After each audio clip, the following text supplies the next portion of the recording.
నమస్తే, welcome to RP7 TV news. Hyderabad కేంద్రంగా జరిగిన బహిరంగ సభలో ముఖ్యమంత్రి హోదాలో రాష్ట్రానికి ఉపయోగపడే మాటలు మాట్లాడతారనుకున్న ముఖ్యమంత్రి ఎలాంటి అర్థం లేని మాటలు మాట్లాడి పార్లమెంట్ ఎన్నికల్లో ఘోర ఓటమి చవి చూడబోతుందనే ఆదిలాబాద్ వేదికగా సంకేతాలు ఇచ్చారని అన్నారు పాయల్ శంకర్. 6 గ్యారెంటీల అమలులో ఘోరంగా విఫలమైన కాంగ్రెస్ ప్రభుత్వం కొత్తగా పార్లమెంట్ ఎన్నికలలో ఓడిపోతే 6 గ్యారెంటీలపై ఆశలు వదులుకోవాలని బెదిరించే రాజకీయాలను చేస్తుందని అన్నారు. ఆగస్టు 15న రుణమాఫీ చేస్తే రైతులు సెప్టెంబర్లో వ్యవసాయ పనులను ప్రారంభించాలని ప్రశ్నించారు. రాష్ట్ర ముఖ్యమంత్రి రేవంత్ రెడ్డి గారు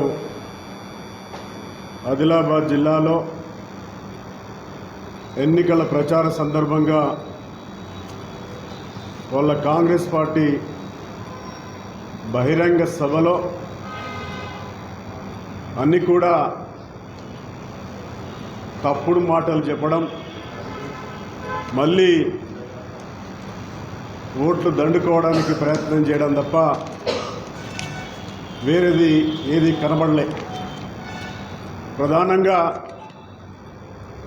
6 గ్యారంటీల గురించి కూడా, ఎందుకంటే అసెంబ్లీ ఎన్నికల్లో మాకు అధికారం ఇస్తే మేము డిసెంబర్ 9 నాడు ఏవైతే 6 గ్యారంటీలను చెప్తా ఉన్నారో వాటన్నిటిని మేము ప్రారంభిస్తాం.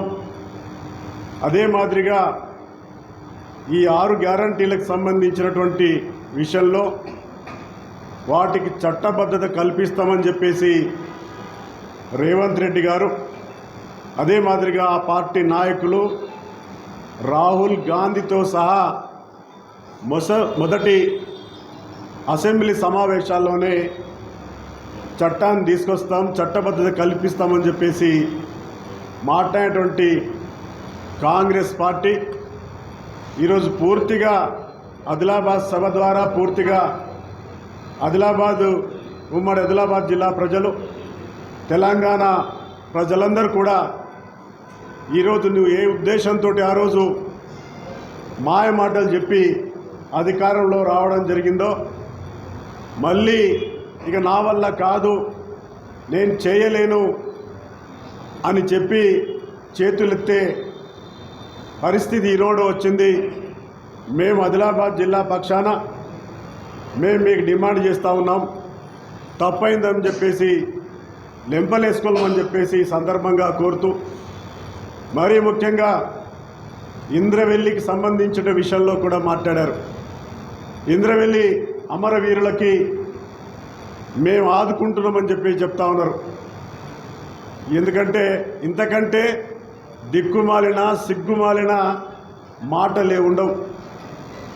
1981లో ఏప్రిల్ 20 నాడున కాల్చి చంపింది కాంగ్రెస్ పార్టీ.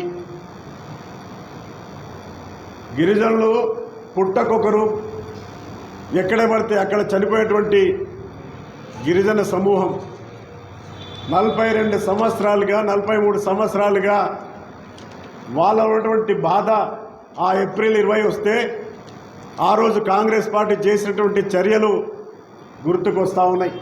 కానీ సిగ్గులేక హంతకులే ఈరోజు నివాళులు అర్పిస్తూ ఉన్నారు, సంతాప సభలు పెడతా ఉన్నారు.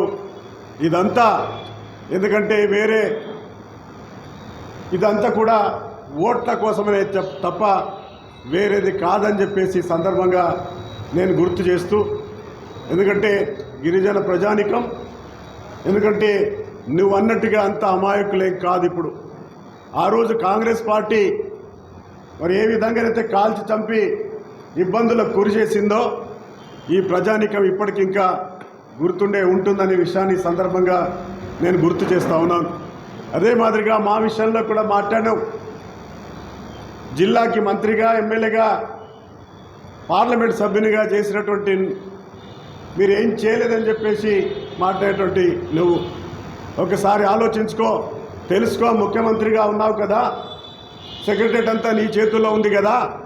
నేను ఆనాడు జనరల్ బడ్జెట్ అంటే ఇక్కడ డిపార్ట్మెంట్కి సంబంధించినటువంటి ట్రైబల్ వెల్ఫేర్కి సంబంధించినటువంటి బడ్జెట్తో సహా ఆ రోజు నెదర్లాండ్స్ గవర్నమెంట్ నుంచి దాదాపుగా 220 కోట్ల రూపాయలు ఉమ్మడి ఆంధ్రప్రదేశ్లో ఎడ్యుకేషన్కి, ఇరిగేషన్కి, అదే మాదిరిగా అగ్రికల్చర్కి డబ్బులు తీసుకొచ్చేసి అగ్రికల్చర్కి సంబంధించినటువంటి స్ట్రెంథెన్ చేసుకోవడం, విద్యని స్ట్రెంథెన్ చేసుకోవడం, హెల్త్ని స్ట్రెంథెన్ చేసుకోవడం, ఇవన్నీ చేసిన విషయాలు ఒక్కసారి గుర్తు తెచ్చుకో, లేకపోతే అవన్నీ ఒకసారి చూసుకో, ఫైల్ తిరిగి చూసుకో అని చెప్పేసి ఈ సందర్భంగా నేను గుర్తు చేస్తూ ఉన్నాను.